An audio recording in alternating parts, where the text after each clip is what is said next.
7.70 na shirika la utangazaji walilipwa milioni 201.46 kwa ajili ya kuonesha matangazo ya tamasha la Urithi.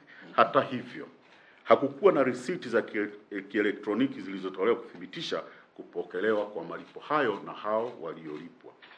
Aidha, kodi ya zuio ya shilingi milioni 31 na shilingi milioni 10 kutoka kituo cha television cha Clouds na shirika la utangazaji wa taifa mtawalia haikukatwa katika malipo yaliyofanyika. Wizara kutimiza wajibu wake wa kukata hizo kodi ya zuio. Vile vile sipewa ushahidi unaonyesha kuwa manunuzi ya huduma za matangazo kutoka shirika la utangazaji wa taifa na kituo cha television yalipatikana kwa njia ya ushindani ulio sawa. Pia nilibaini kuwa jumla shilingi milioni 487.26 zilipelekwa kwenye taasisi 7 kwa ajili ya utekelezaji wa tamasha la Urithi. Hata hivyo, hakukuwa na nyaraka zilizowasilishwa kwa ajili ya kukaguzi kuthibitisha matumizi hayo. Kadhalika nilibaini matumizi ya shilingi milioni 585.52 yaliyolipwa na mhasibu wa mfuko wa tozo wa maendeleo ya utalii bila kuwa na nyaraka toshelezi. Hivyo nilishindwa kuthibitisha uhalali na usahihi wa malipo hayo. Aidha, nilibaini Wizara ya Maliasili na Utalii ilipa shilingi milioni 140 kwa kampuni ya Wasafi kwa ajili ya wasanii ambao wangetangaza utalii wa ndani katika mikoa 6: Dar es Salaam, Mwanza, Arusha, Moshi, Iringa na Dodoma. Hata hivyo, hakukuwa na mkataba wowote uliosainiwa kati ya kampuni ya Wasafi na Wizara ya Maliasili na Utalii. Hivyo sikuweza kuhakiki wigo wa kazi pamoja na huduma zilizotolewa na kampuni ya Wasafi. Pia kulikuwa na maagizo ya Waziri wa Maliasili na Utalii yakielekeza malipo kwa kampuni ya Wasafi. Katika mahojiano, waziri alikiri kuwa kampuni ya Wasafi iliomba zabuni ya kutangaza tamasha hilo kwenye mikoa iliyotajwa na kutoa maagizo kufanyika malipo hayo. Ni maoni yangu kuwa kiasi cha shilingi milioni 140 kilicholipwa kwa kampuni ya Wasafi kufuatia maelekezo hayo hakiendani na sheria za matumizi ya fedha za umma. Mamlaka ya Hifadhi ya Taifa TANAPA na Mamlaka ya Hifadhi ya Ngorongoro zilifadhili tamasha la upandaji wa mlima Kilimanjaro bila kuwepo kwenye bajeti, ikiwa ni shilingi milioni 171,998,045. Mnamo tarehe 28 Septemba, Waziri wa Maliasili na Utalii alizindua shindano lililoitwa Kigwangala Kill Challenge la mwaka 2019 ambalo lililenga kuhamasisha watu kupanda mlima Kilimanjaro. Shindano hilo lilitumia jumla shilingi milioni 172 zilizotolewa na Mamlaka ya Hifadhi Ngorongoro ikitoa shilingi milioni 114 na TANAPA ikitoa milioni 57 bila kuwa katika bajeti zao za mwaka wa fedha. Pia nilibaini kuwa Waziri wa Maliasili na Utalii kupitia katibu wake alielekeza TANAPA na Ngorongoro na TANAPA kufadhili shindano hilo. Fedha iliyotolewa na TANAPA ililipwa kwa kampuni ya utalii ya Asante Tours and Safaris, yaani shilingi milioni 57,98,045 kwa ajili ya gharama za malazi ya wapanda mlima. Hata hivyo, hakukuwa na ushahidi ulioonyesha kuwa kampuni ya Asante Tours and Safaris ilipewa kazi hiyo kwa njia ya ushindani. Pia hakukuwa na mkataba wa kazi uliowasilishwa kwangu kwa ajili ya ukaguzi. Ni maoni yangu kuwa maagizo yaliyotolewa na waziri kupitia katibu wake yalikiuka sheria za fedha za umma na kanuni za maadili ya utumishi wa umma. Maagizo haya yalisababisha TANAPA na NCCA kutumia shilingi milioni 172 nje ya bajeti iliyoidhinishwa. Ufadhili wa shindano hili umepunguza utekelezaji wa shughuli za TANAPA na NCCA ambazo zilikuwa zimetengwa kwenye bajeti kwa maslahi ya umma. Matumizi ya ofisi ya waziri kugharimiwa na Mamlaka ya Hifadhi Ngorongoro ni katika ukaguzi maalum huo wa Wizara ya Maliasili na Utalii. Nilibaini kuwa kaimu katibu wa waziri wa Maliasili na Utalii alitoa maagizo kwa Mamlaka ya Hifadhi ya Ngorongoro na Wakala wa Huduma za Misitu kulipia matumizi ya ofisi ya waziri shilingi milioni 92.3 na shilingi milioni 55.93 kwa niaba ya Wizara ya Maliasili na Utalii. Yaani NCCA walitoa milioni 62 na TFS walitoa milioni 55.93. Taasisi hizo hazikuwa na bajeti ya malipo hayo na ukaguzi ya shughuli za taasisi hizo kutekelezwa wala mipango yake kwa sababu ya kutumia fedha nje ya bajeti kwa kuhudumia wizara. Dhani vyema wizara zikawa zinatenga pesa zake baada ya kutegemea taasisi zao, kwa sababu pesa hizi zinatakiwa zitengwe kwenye bajeti. Kutoa maagizo kwamba kutumia pesa nje ya bajeti inakuwa inakiuka matumizi ya fedha za umma. Tume ya Taifa ya Mipango ya Matumizi ya Ardhi, wanahabari mfanye ukaguzi maalum ndani ya Tume ya Taifa ya Mipango ya Matumizi ya Ardhi na kubaini mapungufu yafuatayo. Fedha kwa ajili upangaji wa ardhi zilizotumika kinyume na malengo kwa milioni 69.04. Ukaguzi wangu ulibaini kuwa Tume ya Taifa ya Mipango ya Ardhi na Matumizi ya Ardhi ilifadhili matumizi ya mkutano wa bodi ya wakurugenzi kwa gharama ya shilingi milioni 69 kutoka kwenye fedha zilizotolewa na ofisi ya Makamu wa Rais ili kutekeleza shughuli za upangaji wa matumizi ya ardhi katika wilaya ya Nyasa, Mbinga, Ludewa, Makete na Kyela. Shughuli za upangaji wa matumizi ya ardhi katika wilaya zilizotajwa hazikufanyika hadi wakati wa ukaguzi wangu kwa sababu pesa zilitumika kugharamia vikao vya bodi. Mapungufu yaliyoibuliwa kwenye usimamizi wa mradi wa bomba la mafuta ghafi Afrika Mashariki. Wakati wa utekelezaji wa mipango ya ardhi inayohusiana na mradi wa bomba la mafuta ghafi la Afrika Mashariki, nilibaini kuwa mmoja wa maafisa wa Tume ya Taifa ya Mipango ya Matumizi ya Ardhi alitumia jumla ya shilingi milioni 5,30,000 ambazo ziko kwenye budget. Pia milioni 5,580,000 zilitumika zaidi ya budget iliyoidhinishwa na mmoja wa maafisa bila idhini ya mkurugenzi mkuu. Pia nilibaini kuwa kiasi cha shilingi milioni 8,560,000 zilichukuliwa na mmoja wa wafanyakazi wa Tume ya Taifa ya Mipango ya Matumizi ya Ardhi kwa kutekeleza upangaji wa matumizi ya ardhi katika vijiji 10 vya wilaya ya Chato kwa kudanganya idadi ya siku zilizostahili kulipwa kwa walengwa waliohudhuria mafunzo hayo. Mapungufu ya uhusiano wa kugushi nyaraka za malipo milioni 160 kwenye Tume ya Matumizi Bora ya Ardhi. Ukaguzi wangu ulibaini yafuatayo kuhusiana na kugushi nyaraka za malipo. Mmoja wa maafisa aligushi mihuri ya wenyevitu 5 wa vijiji na maafisa kata wa mkoa wa Singida na kujipatia kiasi cha shilingi milioni 12.81. Afisa mwingine alijipatia kiasi cha shilingi milioni 16.84 kwa kudanganya tarakimu za malipo kwenye hati za malipo za vijiji vitatu vya wilaya ya Magu. Afisa mmoja alibadilisha kiasi cha siku za malipo na kudanganya idadi ya walengwa wanaostahili kulipa na kujipatia milioni 16.27 katika vijiji vitano vya wilaya ya Mkalama na kijiji cha Sigiri wilaya ya Nzega. Afisa mwingine katika wilaya ya Igunga aligushi siku za malipo na kujipatia shilingi milioni 7.12. Na afisa mwingine pia huko Uvinza aligushi majina ya walengwa na saini pamoja na siku zao za malipo na kujipatia milioni 7.93 kinyume cha sheria. Hiyo ni katika upande huu, lakini mapungufu ya uwasilishaji wa stakabadhi ya udanganyifu milioni 88. Wakati wa kukagua uhalali wa hati za masurufu nilibaini kuwa stakabadhi kutoka kwa wauzaji wa mbao za matangazo ziligushiwa na maafisa 6 na kujipatia shilingi milioni 44,122,000 katika wilaya 7. Wilaya Makete, Chemba, Mbinga, Handeni, Nyasa, Kiteto, Muheza, Mbogwe, wilaya 7 za Mbogwe, Chato, Singida, Mkalama, Nzega, Mleba na Igunga. Zaidi ya haya, afisa mmoja katika wilaya ya Uvinza aliwasilisha stakabadhi za nyumba za kulala wageni zilizokuwa na udanganyifu na kujipatia shilingi milioni 1,230,000. Pia nilibaini kuwa stakabadhi ya huduma za kunakili nyaraka za Tume ya Taifa ya Mipango ya Matumizi Bora ya Ardhi ziligushiwa na maafisa wawili katika wilaya za Mleba na Misenyi na kujipatia shilingi milioni 3,853,000. Kadhalika nilibaini kuwa afisa mmoja aliwasilisha stakabadhi ya kugushi za gari iliyokodiwa katika wilaya ya Mbinga na kujipatia kiasi cha shilingi milioni 3,200,000.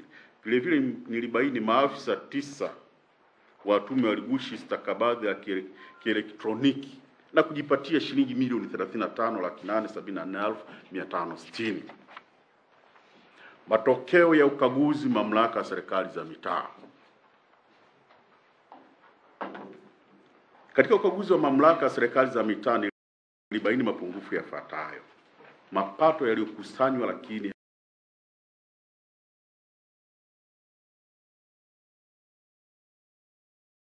ya kupelekwa benki shilingi bilioni 18,769,000.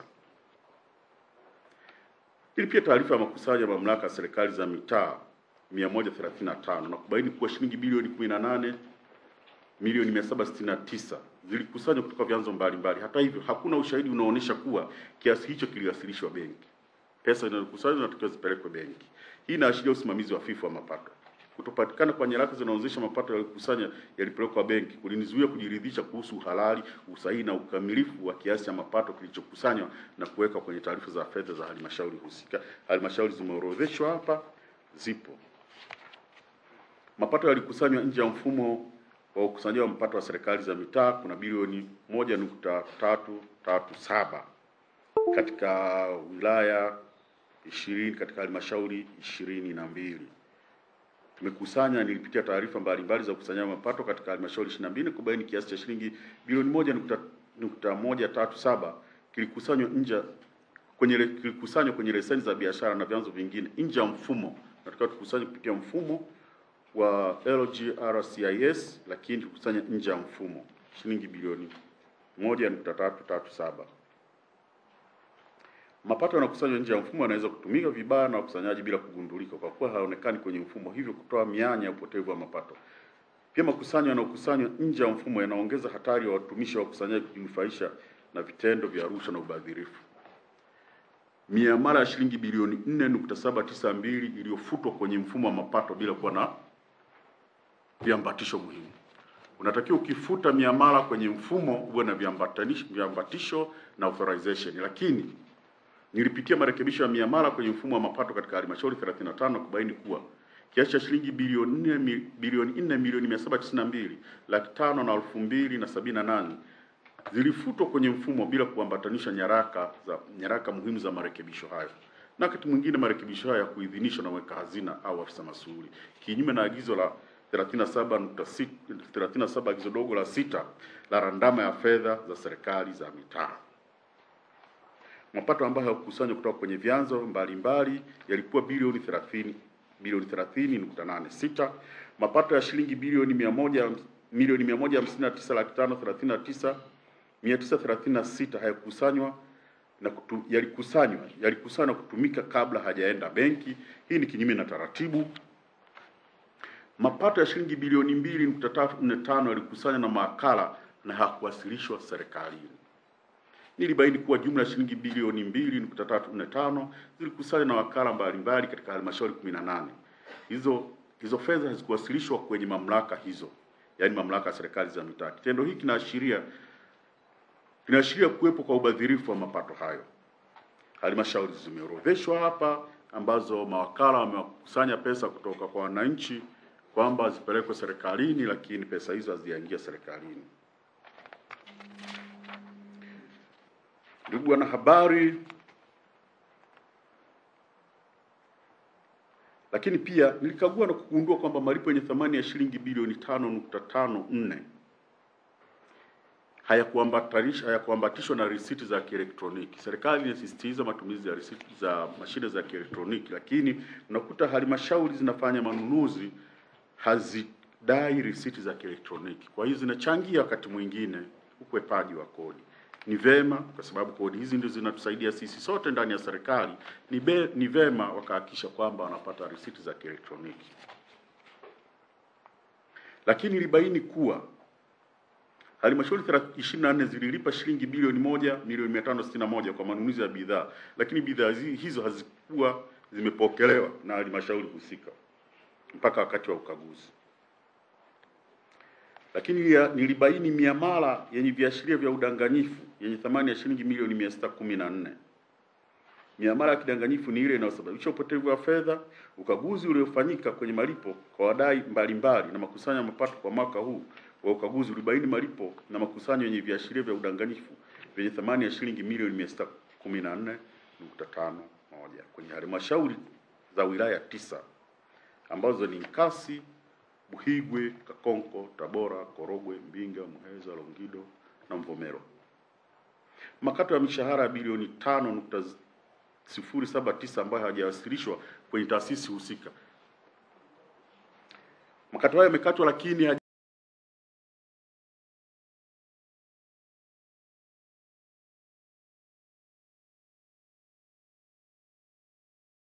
hayajawasilishwa kwenye taasisi husika kama vile TRA, mifuko ya hifadhi ya jamii na makato mengine. Miradi ambayo haikukamilika kwenye halmashauri, kuna miradi ya bilioni 184.006 haijakamilika katika halmashauri, lakini ilisababishwa na kutolewa kwa fedha pungufu za miradi, usimamizi na ufuatiliaji usioridhisha wa management za halmashauri, kutekelezwa kwa miradi kwa muda mrefu, pamoja na ushiriki usiojitosheleza wa jamii katika utekelezaji wa miradi wa shughuli za miradi. Kukamilika kwa miradi husika kwa wakati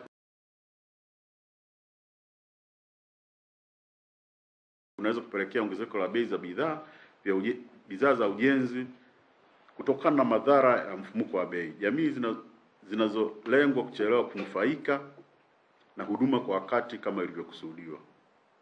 Miradi ambayo kutekelezwa, kuna miradi ya bilioni 14.903 haijatekelezwa. Miradi iliyokamilika lakini haitumiki ni ya bilioni 18.328.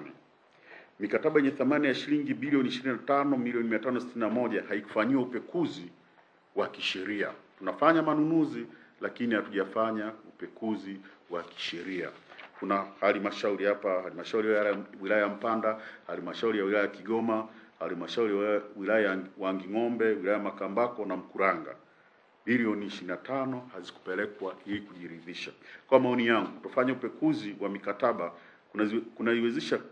kunaziweka halmashauri katika hatari ya kisheria na kunaweza kuhatarisha thamani ya fedha kwa miradi hiyo. Aidha, barua za ofa ni sehemu ya mikataba, hivyo lazima ifanyiwe upekuzi kwa kuwa inahusisha bei ya mkataba baada ya kusahihishwa na masharti mengine kwa mzabuni aliyeshinda kuyatekeleza. Hivyo inaweza kusababisha wazabuni waliofanikiwa kushindwa kuwajibika ipasavyo.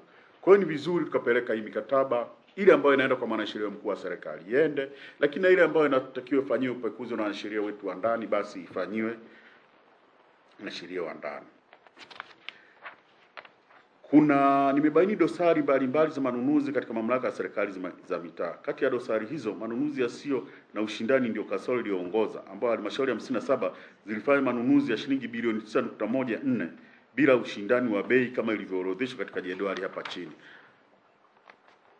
Kwa hiyo kuna manunuzi yasiyo na ushindani yalikuwa na kiasi cha bilioni 9, vifaa vilivyonunuliwa na kupokelewa bila kukaguliwa au kupimwa bilioni 3, manunuzi na tuzo za zabuni bila idhini ya bodi yalifanyika manunuzi ya shilingi bilioni 7, manunuzi toka kwa wasambazaji bila mikataba makubaliano kutoka mamlaka ya usimamizi wa manunuzi ya umma bilioni 5 na kadhalika. Lakini pia nilibaini kuwa malipo ya shilingi bilioni 5,793 yalifanywa bila ya vipimo wala kuthibitishwa na usimamizi wa miradi. Kwenye miradi unatakiwa kabla hujafanya malipo uthibitishe vipimo kwa maana measurement, lakini kuna halmashauri kadhaa ambazo zimelifanya malipo bila miradi hiyo, bila vipimo vya ufanyaji kazi kuthibitishwa.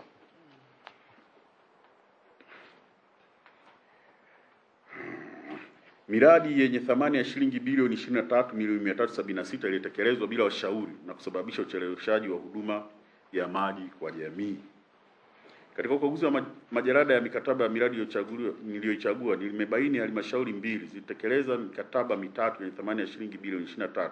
Katika miradi hii washauri hawakuhusika kuhakiki miundo ya miradi kwa maana design na kusimamia utekelezaji wake. Hali hii ilisababisha kuongezeka kwa muda. Miradi ilichukua miezi 19 hadi 30 kutoka miezi 3 hadi 12 iliyopangwa.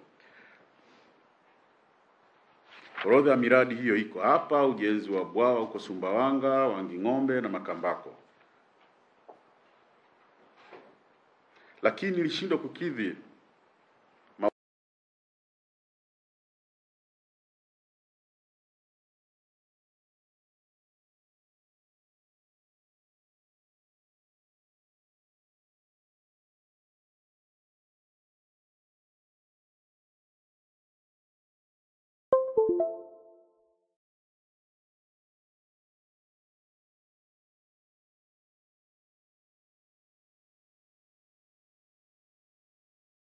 Wanda